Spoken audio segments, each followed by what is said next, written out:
ரசூலுல்லாஹி ஸல்லல்லாஹு அலைஹி வஸல்லம் அதனால் தான் சொன்னார்கள், அல்லாஹ்விற்கு விருப்பமான செயல்களில் ஒன்று தொழுகையை அதனுடைய நேரத்தில் தொழுதல். அல்லாஹு அக்பர் ஹய்யா அலஸ் ஸலா என்ற அழைப்பு வந்தால் அவர்களுடைய இதய துடிப்பு உலகத்தின் மீது இருக்கக்கூடிய மோகத்தில் நின்றுவிடும், அல்லாஹ்வை நோக்கி செல்ல ஆரம்பித்து விடும்.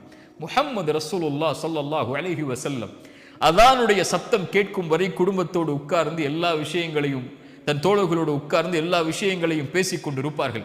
அதான் சொல்லப்பட்டு விட்டால் அங்கே இருப்பவர்கள் யார் என்றே தெரியாமல், சுப்ஹானல்லாஹ், ஹதீஸ், அங்கே இருப்பவர்கள் யார் என்று தெரியாமல் அல்லாஹ்வுடைய தூதர் எழுந்து தொழுகைக்கு சென்று விடுவார்கள். அவர்களுடைய இதயம் நின்றுவிடும் உலக தொடர்போடு, அவர்களுடைய இதயம் அல்லாஹ்வுடைய அழைப்போடு நெருக்கமாகி அல்லாஹ்வை சந்திக்க கிளம்பிவிடும். அல்லாஹ்விற்கு முக்கியத்துவம் கொடுத்து அல்லாஹ்வை நேசிக்க தயாராகும் அந்த உள்ளங்கள், தொழுகைக்காக தங்களை தயார்படுத்தக்கூடிய அந்த உள்ளங்களை அல்லாஹ் நேசிக்கிறார்.